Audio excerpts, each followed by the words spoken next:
Aleykümselam.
Özürlüyüm, sözlüyüm, yüzağlı vekilim. Gazi şehri yiğit adamı geliyor. Milletvekili Sayın Şehzadeleri.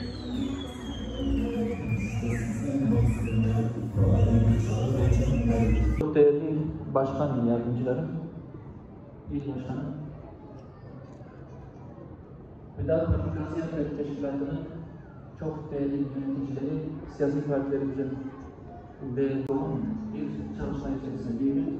Malumunuz. Kadının erkeği yaşlısı bütün üyelerimizle, özellikle gençlik programımızın usulsüzlükler başını almış gidiyor. Usulsüzlüklerle yapılan mücadele sözde kalıyor, alınan tedbirler ve verilen cezalar caydırıcı olmaktan uzaktır. Siyaset kurumu sorunlara...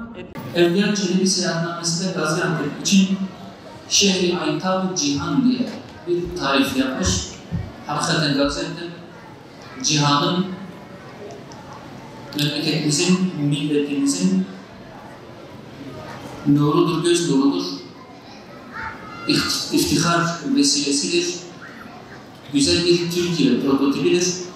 Bu anlamda Gaziantep'e hizmet etmek, Gaziantep'in sorunlarını çözmeye çalışmak, Gaziantep'li insanımızın yanında olmak bizim için büyük bir şeref ve izzet vesilesidir. Allah'ın izniyle bütün sorunlarımızı çözmeye kadar Gaziantep'imizin yanında durmaya, onun layık olduğu yere hep birlikte çıkarmaya çalışacağız inşallah. Türkiye'nin göğüs bebeği olan bu memleketimizin köklü bir tarihi, zengin bir kültürü, kadim bir geçmişi var malum. Şehitlerle süslü, direnişle süslü bir tarihi var. Bu anlamda geçmişte bu bedeli ödenleri ve şükranlarımızı ifade ederek ve onların yolunda olduğumuzu da bu vesileyle ifade ederek devam etmek istiyorum. Malum en zor şartlarda büyük bir direniş ortaya koyarak 6.317 şehit vererek memleketi sömürgecilere, emperyalistlere, küffara bırakmadılar. Bir sınır karakolu gibi memleketin tamamını müdafaa ettiler ve işgalin önünü geçtiler. Bu vesileyle bir kez daha onlara minnetimizi ifade ediyoruz. Aziz hemşehrilerim, memleketimizde ne kadar sorun olduğunu hepimiz biliyoruz. Biz her seçimde bu sorunların çözülmesi umuduyla çalışırız. Her seçimde sorunların çözümüne dair büyük beklentiler içerisine gireriz. Ancak genelde öyle olmuyor. Bu seçimde de bu umutlarla seçildik ama sorunlarımız maalesef hala çözüm yoluna girmedi. Rutin bozulmadı ve açıkçası üzerine ifade etmek gerekirse daha önceki durumun hale gelmeye doğru da bir seyir söz konusudur. Değerli arkadaşlar, memlekette hizmet edenlerin görevleri toplantılara katılmak, hasta ziyaretleri yapmak, cenaze namazlarına katılmak, nikah merasimlerine girmek ve bazen de halkla bir araya gelmekten ibaret olan bir şey değil. Yanlışlıklarla mücadele etmek, haksızlıklarla mücadele etmek, hukuksuzluklar ve çözüm bekleyen sorunlar için gayret etmek, kavgasını vermek de aslında onların asli bir sorumluluğudur. Ancak bu noktada beklentilerin yerine gelmediğini hep birlikte görüyoruz. Halbuki seçimden önce her seçimde olduğu gibi haksızlıklarla mücadele edileceğine dair, yoksullukla, fakirlikle mücadele edileceğine dair, gelir dağılımının adil bir şekilde yapılacağına dair, huzurun, barışın, sükunetin sağlanacağına dair büyük vaatler vermişlerdi. Bu vaat ettikleri şeylerin halen gerçekleşmediği bir iradeyle de ortada olmadığını görüyoruz. Bu vaatler nedeniyle siz değerli halkınız onlara bir fırsat verdiniz, bu mektebi içerisinde gittiniz. Doğal olarak sorunların çözümüne dair de çok ciddi, köklü bir irade beklentisi içerisine girmiş durumdayız.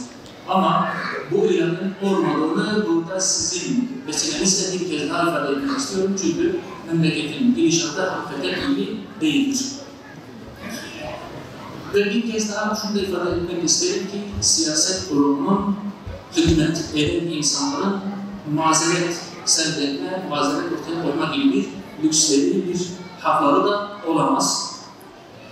Onların yapması gereken icraatlardır, çalışmaktır, sorunların üzerine gitmek, birliği, beraberliği teslim etmek adına bütün imkanları seferber etmektir.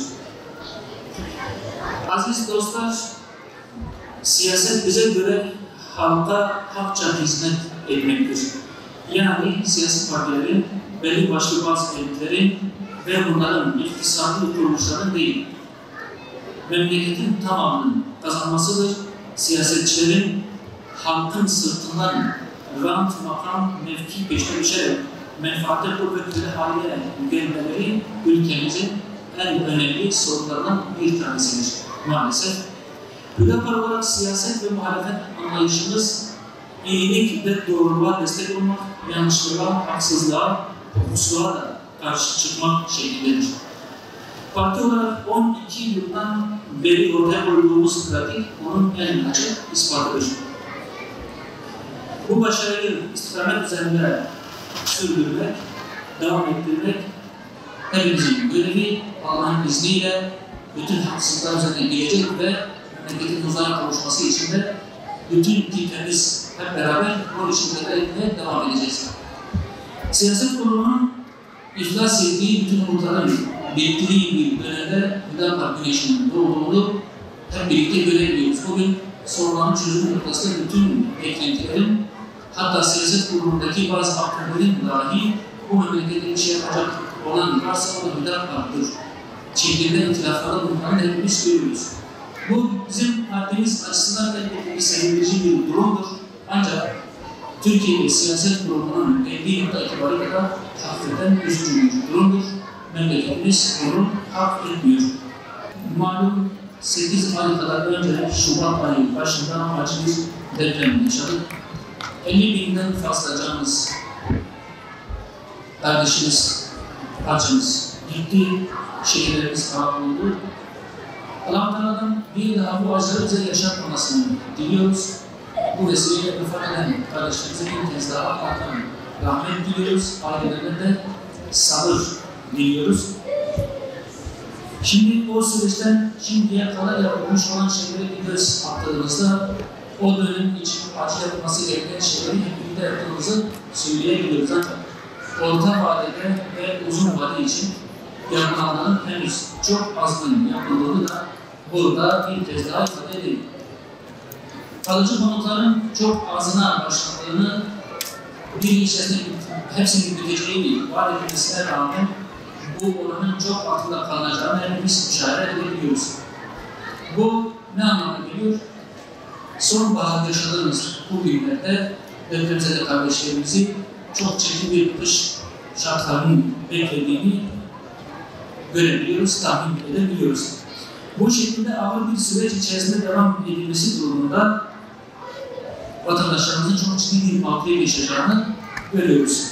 Kış gelmeden önce yapılan kalıcı konutların tamamen bitirilmesi, yarım kalan işlerin tamamlanması, alt ve üst bölgede tekabül eden çalışmaların tamamlanması noktasında çok ciddi bir beklenti söz konusudur. Bu aynı zamanda insani ve vicdani bir sorumluluktur. Türkiye'nin diğer bazı sorunlarına da müsaadeniz olmasa hızlı bir şekilde değinmek istiyorum. Aziz dostlar, ekonomi malum battıkça batıyor. Tamamen faiz ekonomisine doğru gidiyoruz.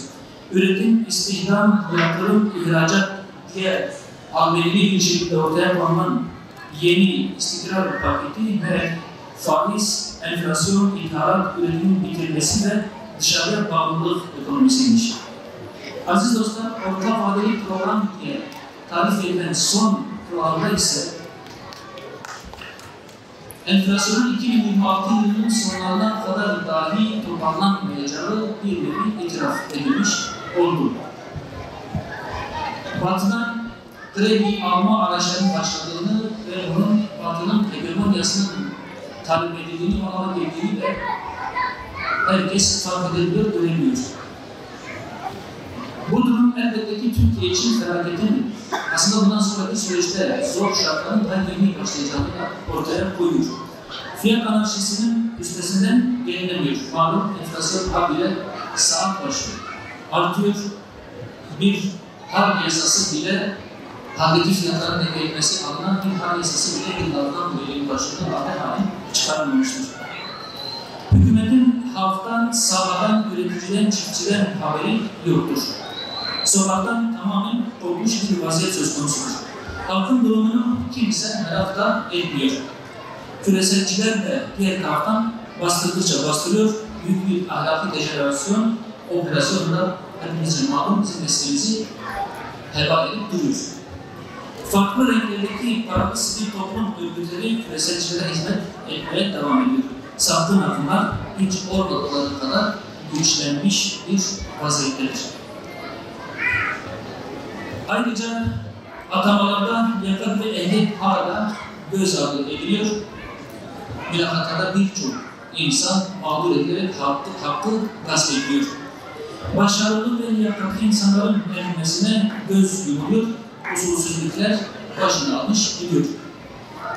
Usulsüzlüklerle yapılan mücadeleler sözde kalıyor, alınan tedbirler ve verilen cezalar caydırıcı olmaktan uzaktır. Siyaset kurumu sorunlara etkin, hızlı ve sağlıklı çözüm üretmek yerine sadece mazeret üreterek ve soruları öteleyerek cevap veriyor. Çok değerli misafirler, iktidarın söylem, dil ve uygulama anlamında bıraktığı boşluklardan ve yaptığı hatalardan yararlanan kafa tasçı, ırkçı yapılar adım adım ellere kardeşliği sabote etmeye çalışıyorlar. Irkçı provokasyonlar birlik ve beraberliği tehdit etmekle kalmamış, dünyanın bize bakışını da değiştirerek İslam ülkelerinin bize karşı tavır alacak noktaya kadar dahi vartırmıştır. Neredeyse ulusal tehdit haline gelmiş olan başıboş köpekler meselesinin bile çözülememesi moralini iyice bozuyor. Her gün çocuklarımız köpeklerin saldırılarına maruz kaldığı hepimizce malum. Memleket köpeklerin ve köpekseverlerin istilası altına girmiştir. Bu durum muhalefetin de çok hoşuna gidiyor ki malum sesleri çıkmıyor. Kiracı ev sahibi belirlilikleri artık genel asayişi tehdit eden ve cinayetlerin işlemesine sebep olan bir noktaya gelmiş. Mesele ev sahibi için de, kiracı için de, bütün memleket için de artık içinden çıkılmaz bir noktaya gelmiştir. Buna ilgili bir çözüm muhakkak bulunmalıdır. Gençlik evlilikten uzak duruyor, boşanmalar hızla artıyor, hızla yaşlanıyoruz. Değerli arkadaşlar, iktidar bir süresiz nafaka meselesini bile defalarca söz verdiği halde çözmüyor ya da çözemiyor. Muhalefet partilerinin çoğu da süresiz nafakadan yanadır. Erken yaşta evlenenlerin dramı malum olduğu üzere halen devam ediyor. Sırf helaliyle evlendiği için cezalandırılan, aileleri dağıtılan binlerce insanımız söz konusudur. Toplumun bütün dengelerini alt üst eden bu sabit düzenlemeleri dahi yapmaktan aciz bir hale geldik. İktidar bu anlamda neredeyse iradesini yitirmiştir. Bunun bir izahı da yoktur ya da biz bunun bir izahını göremiyoruz, bir mazeret kabul edemiyoruz. Fakat sıkılaştırma politikasını desteklemek için tasarruf çağrıları yapılıyor. Malum, kabile genelgeler yayınlanıyor. Ama başta belediyeler olmak üzere kamuda israf bütün hızıyla devam ediyor. Eğer ortada ekonomik bir sıkıntı, genel bir yük var ise bu yükün altından kalkmak sadece dar gelirli vatandaşların görevi değildir. Bütün kurumlarıyla devletin, zengini ve fakiriyle milletin el birliğiyle elini taşın altına koyması gerekir. Bütün yükü dar gelirli vatandaşların sırtına yükledikten sonra devletin kurumlarının büyük bir israf içerisine girmesi kabul edilebilecek bir durum değildir. Çok değerli misafirler, piyasada bir yandan işsizlik varken diğer yandan da iş yapacak eleman bulunmama sıkıntısının var olması, ekonomi yönetiminin başarısızlığını ortaya koymanın yanı sıra derin bir plansızlığın da var olduğunu ortaya koymaktadır. Sanayi sektöründe ara eleman sıkıntısının çok ciddi boyutlara geldiğini sanayide çalışan arkadaşlarımız çok iyi biliyorlar. Ara eleman sıkıntısı bu anlamda her geçen gün büyüyor. Sanayi ve üretim sektörünü bu anlamda bir krizin beklediğini net bir şekilde görebiliyoruz. Değerli hemşehrilerim, biraz da Gaziantep'in bazı sorunlarına işaret etmek istiyorum. Halkın müstahip olduğu en önemli sıkıntılardan bir tanesi sağlık alanında yaşanan sıkıntılardır. Doktor Ersin Aslan Hastanesi'nin depremde hasar görmesi nedeniyle yıkılması, bununla beraber çok önceden açılması gereken şehir hastanesinin halen açılmamış olması bütün bir şehri mağdur ediyor. Vatandaşlar randevu almakta, randevu bulmakta çok ciddi sıkıntı yaşıyorlar. Zamanda tedavi olamıyor ve sağlığa ulaşmaları çok ciddi bir zorluk haline dönüşmüştür. Vatandaşlar mecburen özel hastanelere gitmek, onlara kaçak etmek durumunda kalıyorlar. Ayak ağırlığının bu kadar yükseldiği günümüzde özel hastanelere gelen hastane miktarlar ciddi bir külfete dönüşmüştür. Bu vatandaşın farklı bir boyundan yine kabul edilmesinin ayrı bir resimdir.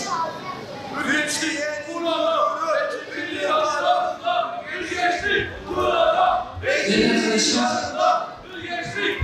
Gaziantep'te konut ve kira aile fiyatları gerçekten çok ciddi bir boyuta ulaşmış. Gaziantep artık ucuz bir şehir olmaktan çıktı. Doğu ve Güneydoğu illerinden ciddi manada göç alıyoruz. Ancak altyapı, konut arzı ve altyapı anlamında şehir buralarda malum üzere kadar ihtiyacı karşılayacak kadar büyüyor. Vatandaşın gücünü aşan konut fiyatlarındaki artışın bir an önce önüne geçilmesi Gaziantep'in en önemli sorunlarından bir tanesi haline gelmiş. Artan girdi maliyetlerinin düşürülmesi başta olmak üzere dar gelirli vatandaşlar için uygun fiyatlarla konut yapılması, arsa fiyatlarındaki aşırı artışın önüne geçilmesi ve yeni alanların imara açılması belirli bir ihtiyaç haline gelmiştir. Öte taraftan Gaziantep'te daha 2019 yılından beri yapılacağı vaat edilen ve satılan 4-5 bin insanın mülkiyet sahibi, daha doğrusu hak sahibi olduğu TOİ projelerinin halen bitirilememiş olması da diğer bir mağduriyet sebebidir. Aziz hemşehrilerim, Gaziantep'te kentsel dönüşüm anlamında aynı şekilde çok ciddi sıkıntılar yaşanıyor. Kentsel dönüşüm anlamında, çarpık kentleşme anlamında şehrin durumu hakikaten iç açıcı değil. Çarpık kentleşme %65 oranlarına kadar çıkmış durumda. Bu yönde yapılan dönüşüm çalışmaları çok ağır bir şekilde ilerliyor. Kentsel dönüşümün başlatıldığı mahallelerde ise çalışmalar yarım yanarak bırakıldığı için, altyapı tamamlanmadığı için ayrıca vatandaşlarda çok ciddi bir mağduriyet sebebidir. Aziz misafirler, sorunların hem Gaziantep genelinde hem Türkiye genelinde ardı arkası kesilmiyor malum. Siyaset kurumunun her kımıldadığı, çözüme dair her bir proje ortaya koyduğu dönemde krizin daha çok derinleştiğini, sorunların daha da derinleştiğini, yükün daha da ağırlaştığını hepimiz görebiliyoruz. Ekonomik anlamda, sağlık anlamında toplumun geleceğini ifade eden gençlerin manevi anlamda yetiştirilmesi, geleceğe hazırlanması anlamında aile kurumu noktasında çok ciddi sorunlarla boğuşuyoruz.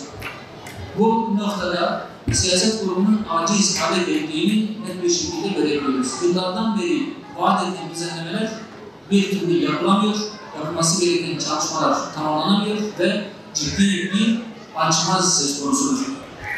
Bunun aşılması noktasında bugün Hüdapar'ın çok ciddi bir umut haline geldiğini hepimiz müşahede ediyoruz.